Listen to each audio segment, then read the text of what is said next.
all doing well today. Talking a little bit quiet because we actually finally have guests here back at Hacienda Rosa, so I don't want to interrupt them too much. But right now I'm down here in the chicken pen. This rooster is really trying to show off. See him? He's trying to attack me. He's just basically doing a very slight peck, but all I have to do is scoop him up. I scoop him up. I'm kind of holding him underneath from his chest cavity there. And he just, he's not used to me coming in here because usually they're taking care of him now. So I haven't really been spending as much time with them. And this is the reason why you really need to spend more time with your roosters, because if you don't, then they get a little defensive and attacking like this. So I like to spend as much possible time as I can, especially if you're keeping a rooster, because otherwise they freak out. You can see I wasn't really holding him well enough to keep him there. I should have held him kind of underneath. That'll be a little bit better, but just doing a quick check-in with this chicken system. I've been asked to check on all the chickens today, just because everyone's pretty busy and has other things to take care of. So I'm taking care of the chickens. So checking this, checking their water. They have water. I can see it in there actually. You can probably see it too actually. Hey bud, what's your deal? All right. So now I'm just gonna hold him as I walk around and check on everything. And he's gonna have to deal with it because he keeps trying to attack me. So I'll probably end up filling this water because it's probably about half empty. So I'm just gonna fill it up for him so they have some nice fresh water for the weekend. And I'll give them some food now and we'll keep going with this one.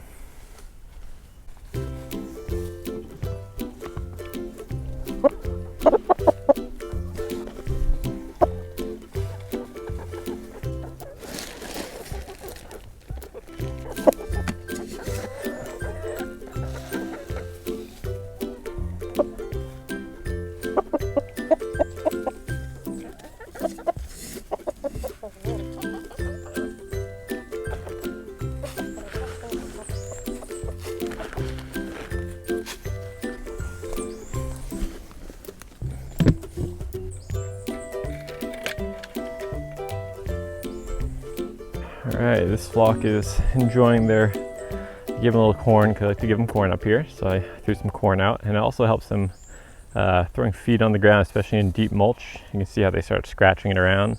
Encourages them to keep moving it around, and that's the goal here, guys. The goal in this pen is we're trying to move this whole area from grass into food production. So we want the chickens to be scratching everything up, and we want them to basically get rid of anything that's growing here so we can choose what's going to be growing in the future. So we appreciate them scratching, and we just keep on adding some deep mulch in here. This is a mixture of grass and leaves and just various weeds, etc. And that's going to give a big diversity of material for them to scratch and break down. And as those break down, they're going to be providing various foods for different types of organisms in the soil food web, which is what we're going for here. Here are the 2 beds we made last week. If you didn't see that video, I'll link it above. And these are nice 2 long growing beds. And this one we had mulched with a bunch of grass that we had already. And you can see there's some weeds coming up. A bunch of the coitre, which always comes up here. So this is something we'll have to come in and just pull before we actually plant in there, but that's okay. And then down here they added a bunch of leaves that they took from, I think, Monica's school. One of the owners, she teaches at a school and she's now prepping it. Basically they're moving into a new school, so they're prepping it for next year's students. And outside that school there's so many leaves, so they just bagged up a whole bunch of them and brought them home. So bringing carbon, we're basically importing carbon to our site. We're trying not to export carbon, we're trying to import carbon onto our site so that we have more carbon in our soils than we did before. So yeah, now I'm going to fill the water up, bring that back, and then this chicken's done and we'll go check on the other flock. See that mahogany right there?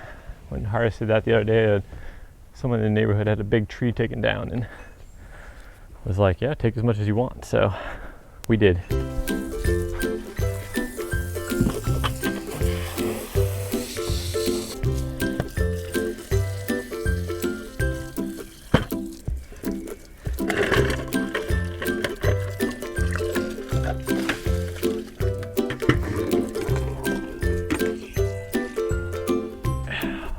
that's filling, I'm going to bring you up and show you the mahogany. So that we had some mahogany over there, but let me show you these huge logs that we harvested. Let me tell you, it was a challenge to get them. They were very heavy. Look at that mahogany right there. Huge pieces. I mean, they don't seem that big, but they are very, very heavy. They're probably 200, 250 pounds each. It's probably close to like 120, 140 kilo, something like that. I'm not great with my kilo to pound. I'm gonna get better with that though with this vlog, as I know many of you probably live in if you're working in tropical climates, I feel like most of you will not be English speakers. Or you might be English speakers, but maybe not raised in a place that uses inches, you know, like us silly Americans, or silly United Statesers, I should say. Oh no, hose came out. Now I'm just making a mess. That's why you should never leave the hose running and walk away, says I. I don't know if you noticed it, but look at all these parches right here. So I just have a couple wires going across a couple of these dead trees right here. And all these parches. There's one in there, that yellow one, just about to be ready. So that's passion fruit. I call it parcha here. Delicious. One of my favorite fruits. Probably my favorite fruit. It's Mayan Cali. Not sure you've been introduced to the pets up here yet, but that was Callie the cat and Maya the dog. Maya's still a pup. She really likes to play vigorously with cats, and usually the vigorous ends up being some sort of fight.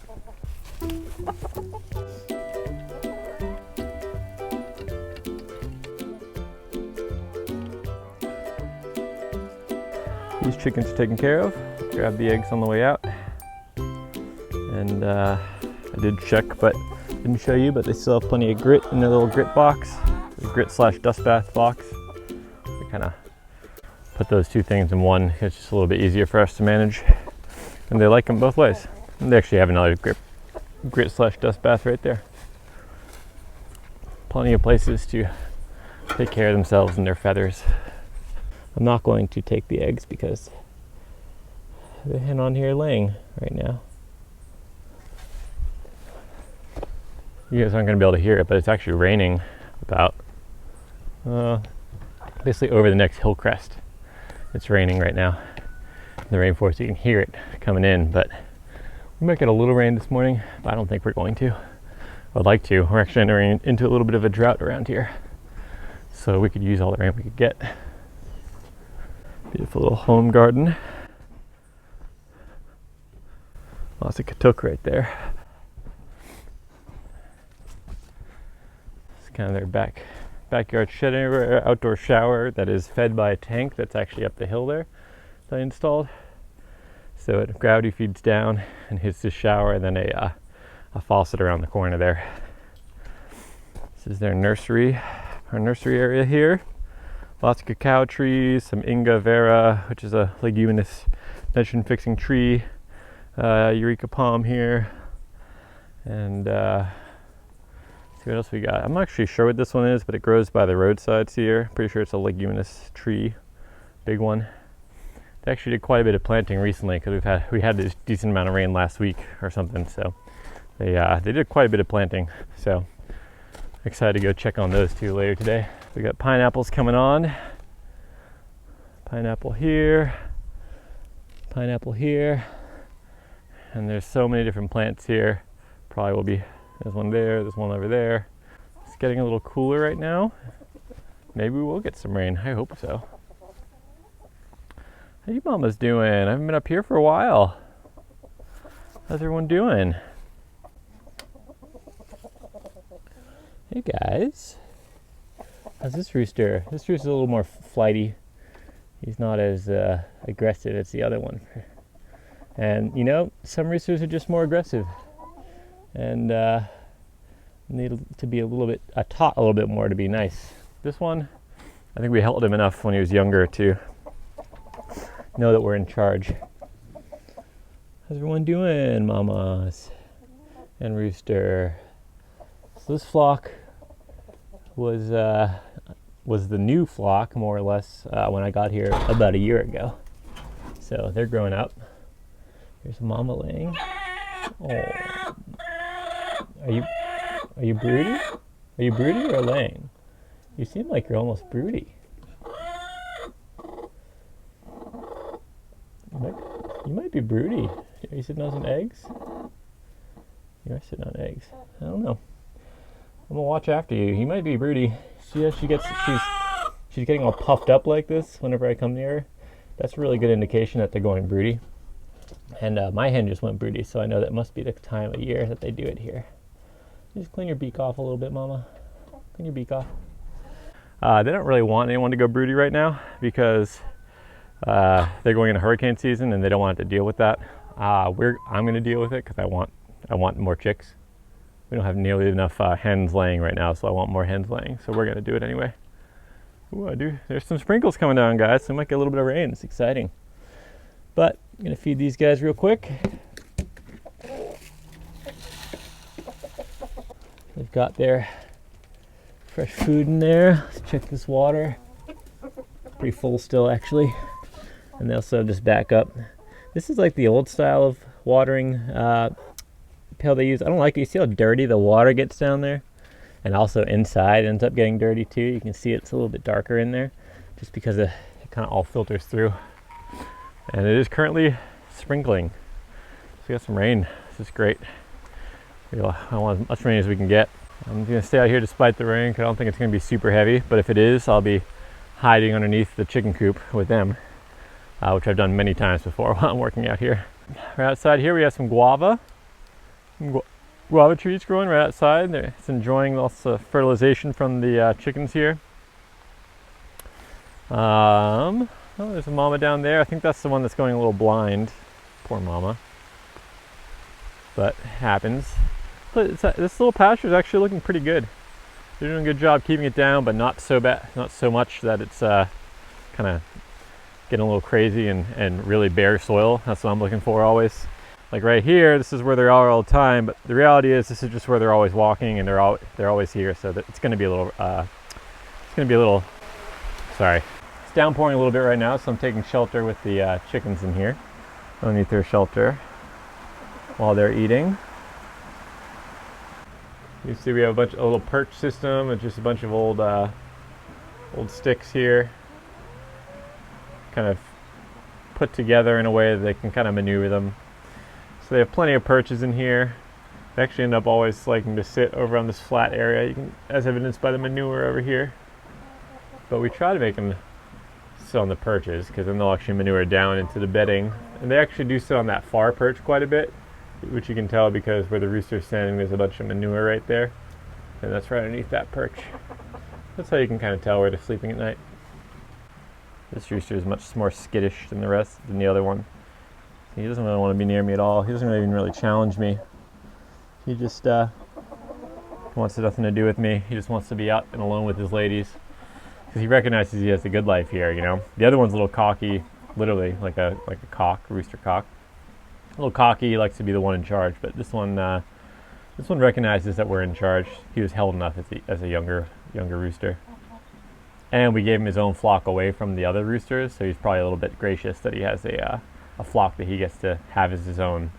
Looking here, you can see a bunch of bare soil, a little bit of erosion happening right here. It's pretty typical right when we enter. You can see most of it just gets kicked down, so there's plenty of mulch right here, right where the gate is, but up here it gets a little bit rough because that's where they like to go up and down right here along this edge. So on my to-do list today anyway was to be cutting some grass, harvesting some grass from mulch and bedding and compost material, etc. So I will make sure I bring a bunch down here and top that off later. All right, just like that, the showers have passed. Now we got nice blue skies, a little bit of cloud. It's always a beautiful time to be out here right after the rain, before the heat sets in. Because right after this rain, once the sun starts baking everything, it gets really, really hot and not so enjoyable to work in. That's this chicken pen here. Very basic, very simple. I actually did a tour about both of the chicken systems here, Hacienda Rosa. I'll link that above in case you guys are interested in learning a little bit more about that. and we're actually gonna go right up here so I can check in on this little kind of future pasture project we have going on. I haven't been up here for a while either. There's so many projects that need to get done on this property that we often start on something and then don't quite finish it, and then move on to the next thing and finish that one, then come back. And it's just about priorities, guys, and that's a reality. It's like this kind of project, this is a, let's see how many acres we have. 4 to 6 acres here. It's a little bit unsure. Some people think it's 6.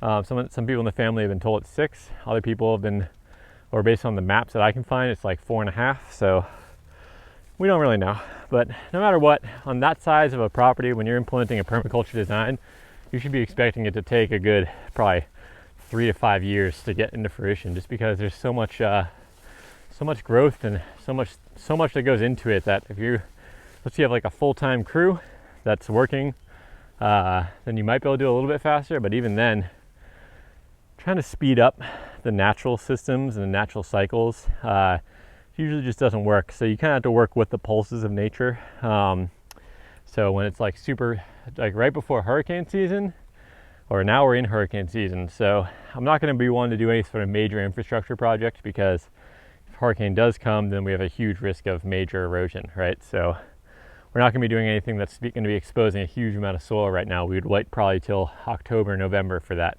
And it's also much cooler then, so it's much easier to work outside doing heavy, hard labor. So it's a little bit easier for us to take care of it during those times. So really thinking about kind of how you implement your project if you are doing a permaculture design, how, like, the timeline. Consider the timeline, and there's a common saying that you think you can do more in 1 year than you'll be able to do, but you'll do way more in 5 years than you would ever expected. Something along those lines. And that, I think, really rings true. I mean, it's been a year here, and it's been about 1.5 years since I've really started working up here, and we've gotten quite a lot done, but not nearly as much as I want to. But I kind of am recognizing that things are kind of starting to pick up the pace. Things, now that we kind of got all of our base systems established, we got our nursery established, we got our chicken systems more or less running without us having to think too much about them, that we can start focusing our attention elsewhere and making it much more, just making it easier, because now we're just in like steady maintenance mode, and then we can just add projects onto that, versus when we were trying to establish everything and get everything up and running. That just takes a lot more time and focus. So we have much more free time now to do other things like trail maintenance and trying to get this pasture established. So I'm gonna link up here to a video I did about 1.5 weeks, 2 weeks ago-ish maybe, on grass systems, and also an introduction to key point. Right now I'm standing on the key point, and I just wanted to show you guys, if you go and watch that video, if you have watched that video already, right back where I did a bunch of major grass maintenance a while back, a couple weeks ago. And you can see, so each one of these clumps here that you see this really nice fresh new growth coming off of, I had cut down pretty dramatically. You can see the old cuts actually still. Let's see, where are you? There you go, right here. See those cuts right there? So that's the level it was cut back to, and then it's just given this nice beautiful regrowth. Same here, and pretty much this whole row was cut pretty much all the way back, and we're already at, only a couple weeks later, pretty much new grass. So we're still able to find my walkway, because I did leave a nice thick layer of grassy mulch down, so it's easy for me to find. But I can now basically use this pathway to come and keep harvesting this. So I'm going to come up here and harvest some of this grass for the chicken pen down there, so they have some fresh grass for all those parts of exposed soil. And while I'm up here, since it is a beautiful view right now, check out the road right after that rain. Beautiful clear skies, El Junque right there in the background. Let's see if I can get a little bit better of a shot. If I move over this way, I think we're gonna be able to see a little bit more. Yes we are. So there's up there El Junque, beautiful views, and reason why I feel so fortunate to work here and to be here, because I get to come up here and, you know, sweat and do hard work, but then I get these beautiful views as a reward. And that's certainly a sector, keeping that view. That's another sector. I talked about that, I think, in yesterday's video, or 2 days ago, or 2 days ago. And we're doing trail maintenance. I'll link that above too, if I haven't already reached my level of, I can only do 5 links up there. So looks like they did a little bit of banana maintenance up here the other day.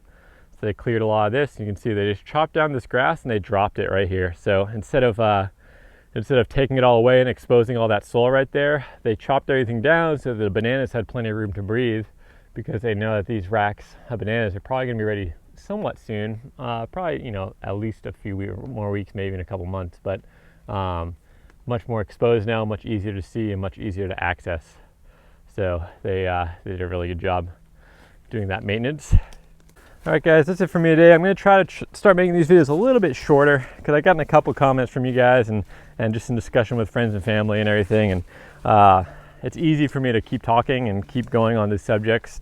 And but I have also gotten notes that some of the people's favorite videos are the ones that are not as long, the super short ones, like the hiking video the other day that I linked above just before this, the trail maintenance one. Super quick, super short, but a fun little project. So I'm gonna try to do some more of those. This one will probably be, you know, somewhat longish, but I'm trying to, when I think I can keep going, I'm gonna try to stop myself so that it gives you less of a time to watch me blab on. And I recognize that you'll hear me say often that I'm blabbing on at this point. So I recognize that I'm probably not the best at keeping things short and not the best with brevity, but I will do my best to keep working on that for you guys and make sure I produce things that are easy and quick for you to watch, and you'll actually try to watch the whole thing or watch some of and actually get some value out of. So really quick, as usual, I'm saying I'm going to go, but I'm not, but just quickly, bear with me. Right up here, these beautiful mangoes hanging from the tree there. Those things are at least the size of my fist right now. Probably actually that one right there is bigger than my fist. So that gives you a reference in size. There's my fist right there. And that thing's probably as big, if not slightly bigger than my wrist. Fertilized by the chickens just above them. So it's about integrating the systems so that everything benefits. Chickens are fertilizing up here. That's kind of kicking down, feeding this mango tree. Mango is going to produce delicious mangoes for us. And there's also some bananas right below on the slope here too that are also being fertilized by all that chicken manure running down the hill. So, all right, guys, that's it for me today. If you do like what I'm doing, please subscribe to the channel. It really helps me get some more reach and have that motivation to keep on going and produce these videos for you on a semi-regular, daily-ish basis. Until next time, have a good one.